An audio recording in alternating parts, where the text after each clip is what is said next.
The old wooden doors of the church creaked open as the bride was gently rolled inside, her white gown flowing beautifully over her wheelchair like a river of moonlight. She held her bouquet tightly, her hands trembling, not from cold, but from the weight of every stare. Some eyes were kind, others were not. Near the back pews, a group of women leaned together, whispering behind gloved hands. Their laughter, though quiet, echoed louder than any church bell. "Who marries a cripple?" One of them snickered. Another added cruelly, "She can't even stand for her own vows. What kind of husband would accept that?" Their muffled giggles bounced off the sacred walls like daggers. The bride's eyes shimmered, not with tears of shame, but with determination.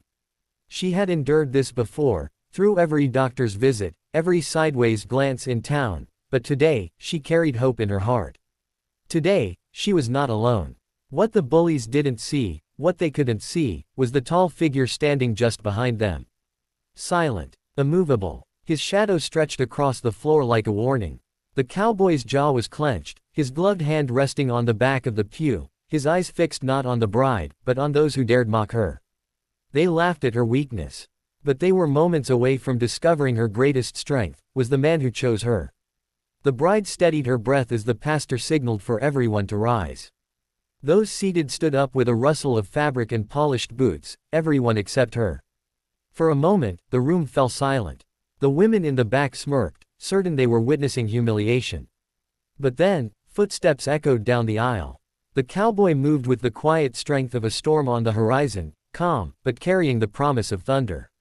He stepped beside her wheelchair, placed his weathered hand over hers, and the entire church seemed to exhale. The mocking whispers died instantly. Without saying a word, he knelt. Not before the pastor, not before the church, but before her. The audience gasped. A cowboy never knelt, not even before a king. Yet here he was, humbling himself beside the woman everyone believed to be weak. His voice, when it finally came, was low and steady. "You don't need to stand," he said to her softly. "Because I will stand for the both of us. From this day on, your battles are mine." The bride's lips parted in shock.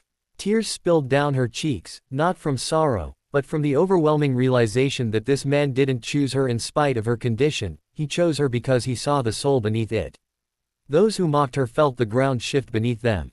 They came expecting a spectacle of pity, but what they were witnessing was the rise of a queen. The pastor continued the ceremony, but it no longer felt like a mere ritual, it felt like destiny unfolding. The bride's hands trembled on her lap, but the cowboy's thumb gently brushed over her knuckles, grounding her in a way no words ever had. "Do you take this man?" the pastor began.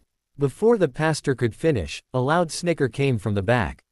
One of the local ranch hands, known for his cruel jokes, muttered loudly enough for all to hear, "How's she gonna be a wife if she can't even walk?" The crowd shifted uneasily. Faces turned toward the cowboy, waiting, expecting rage. But he didn't stand. He leaned closer to the bride, his lips almost touching her ear. What he whispered wasn't meant for the room, but the silence was so deep it felt like even the walls were listening. "I didn't come here for a wife who walks," he whispered. "I came for the heart that never fell."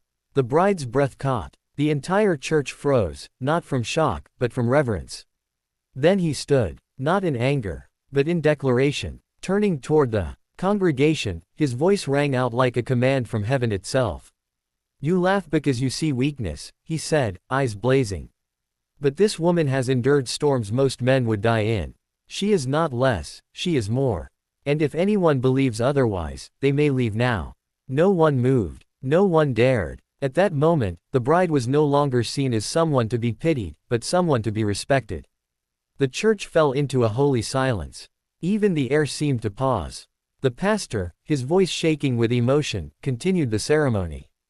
As he spoke the sacred words, the bride's eyes glistened with tears, not of sorrow, but of disbelief. The man beside her wasn't saving her, he was choosing her. When it was time for the vows, the groom surprised everyone. "I won't read the vows you wrote for me," he said, glancing at the pastor. "I've written my own." He turned to the bride, knelt beside her wheelchair, so they were eye to eye. His voice lowered, but every syllable carried through the chapel. "I know people see this chair. But I see the woman who spent nights stitching clothes for orphans.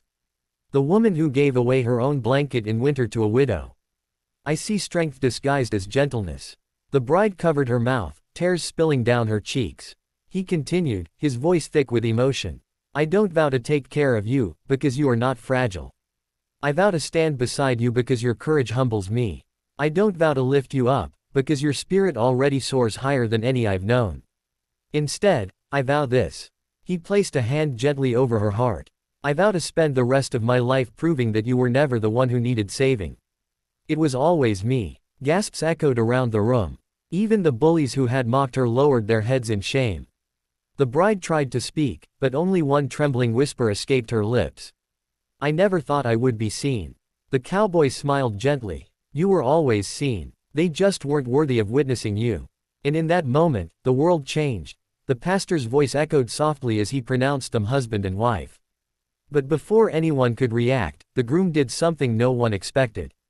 He stepped behind the bride's wheelchair, unlocked the wheels, and wheeled her gently to the center of the aisle, not to display her weakness but to honor her strength. Then he raised his hand toward the guests and said, those who mocked her may leave now. Those who doubted her may remain silent forever. Today, you are not witnessing a bride who is less than. You are witnessing a queen who survived what would break most. The room shook with silence. Suddenly, a little girl, the groom's niece, walked forward with trembling steps. She held a bouquet of white lilies and placed them in the bride's lap. You're the most beautiful bride I've ever seen, she whispered. And just like that, every sneer turned to awe, every doubt turned to shame. Tears fell freely across the crowd, including those who had bullied her moments before. One by one, people stood, not for tradition, not for show, but for respect. A standing ovation for a bride who could not stand, but had risen higher than them all. The groom leaned close, kissed her forehead gently, and whispered words that melted every heart. You didn't roll down this aisle, you conquered it. As they left the chapel, sunlight streamed through the doors in golden rays, lighting her like a crown. That day, she didn't just become a wife. She became a legend.